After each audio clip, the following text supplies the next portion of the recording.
Assalamualaikum warahmatullahi wabarakatuh. Perkenalkan, nama saya Tifatima Zahro dengan NIM E00180054.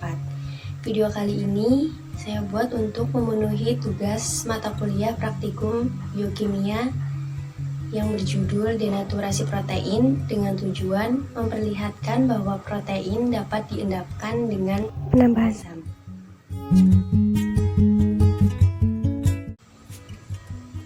Protein adalah salah satu biomolekul raksasa yang berperan sebagai komponen utama penyusun makhluk hidup. Yang termasuk ke dalam protein ada daging, telur, ikan, susu, biji-bijian, kentang, kacang, dan polong-polongan. Protein berfungsi sebagai zat pembangun, pengatur pertahanan, dan sebagai sumber energi setelah karbohidrat dan lemak. Struktur protein. Protein merupakan polipeptida, yaitu hasil dari kondensasi dua molekul asam amino. Asam amino mengandung gugus amino NH2 dan karboksil COOH. Gugus karboksil bersifat asam karena dapat melepas proton H+, sedangkan gugus amino bersifat basa karena dapat mengikat proton H+, membentuk NH3+. Oleh karena itu, asam amino bersifat amfoter. Dalam larutan asam amino membentuk ion Jupiter atau bermuatan ganda.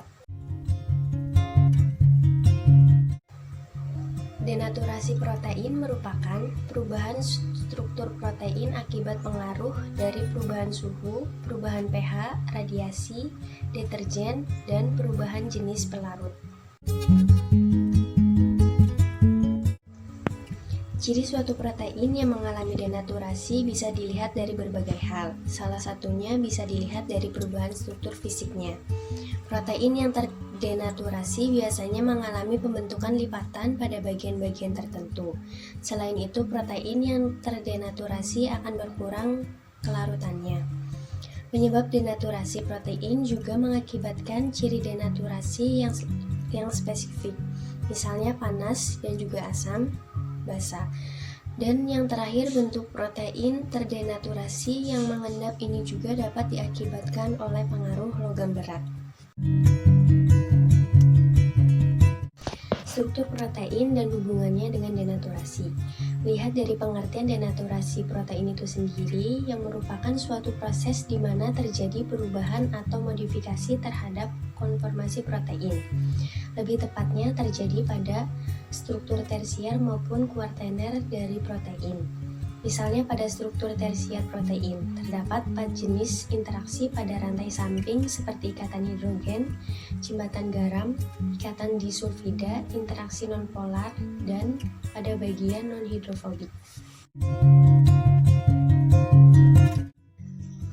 Alat dan bahan yang digunakan dalam praktikum ini ada pipet tetes dan tabung reaksi untuk alatnya.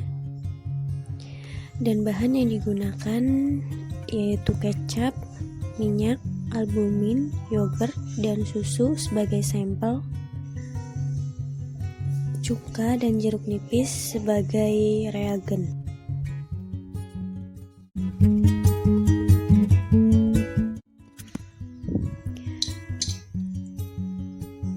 Sampel yang pertama yaitu susu. Langkah yang pertama yang dilakukan adalah mengambil 1 ml susu atau setara dengan 20 tetes. Masukkan ke dalam tabung 1 dan tabung 2.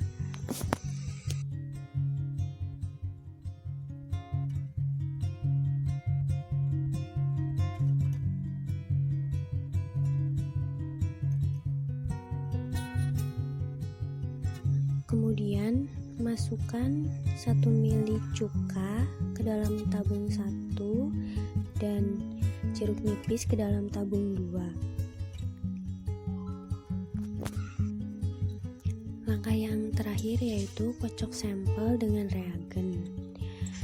Kemudian perhatikan perubahan yang terjadi. Lakukan langkah tersebut ke sampel selanjutnya, yaitu telur, yogurt, minyak, dan kecap.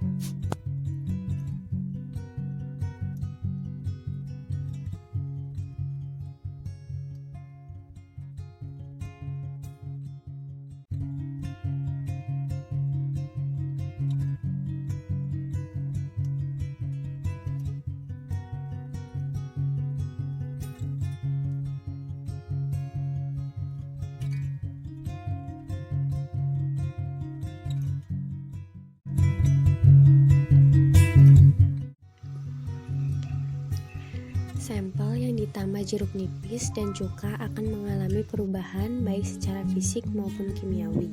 Perubahan yang terjadi diantaranya rasa asam yang dominan pada sampel akibat penambahan jeruk dan cuka yang memiliki pH rendah yang dapat menurunkan pH sampel.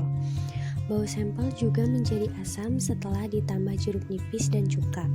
Warna dari campuran sampel dan reagen juga berubah pada reagen jeruk nipis, tetapi tidak mengalami perubahan pada reagen cuka. Terdapat gumpalan pada sampel telur dan susu akibat protein yang terhidrolisis dan terdenaturasi akibat pH rendah dari jeruk dan asam. Untuk sampel yogurt terjadi sedikit penggumpalan. Untuk sampel kecap tidak terjadi penggumpalan, namun pengendapan.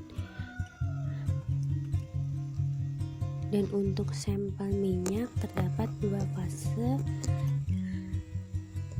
Hasil percobaan ini telah sesuai dengan literatur yang menyatakan bahwa asam mampu mengubah rasa dari sampel protein karena asam dapat menghidrolisis lemak dan protein sehingga memiliki rasa yang pahit. Dari percobaan yang dilakukan dapat disimpulkan bahwa protein akan mengalami perubahan fisik jika mendapat pengaruh pH asam, dan pengaruh penambahan asam akan menyebabkan protein terhidrolisis dan terdenaturasi sehingga membentuk gumpalan. Sekian percobaan dan pembahasan dari saya. Mohon maaf apabila ada kesalahan. Wassalamualaikum warahmatullahi wabarakatuh.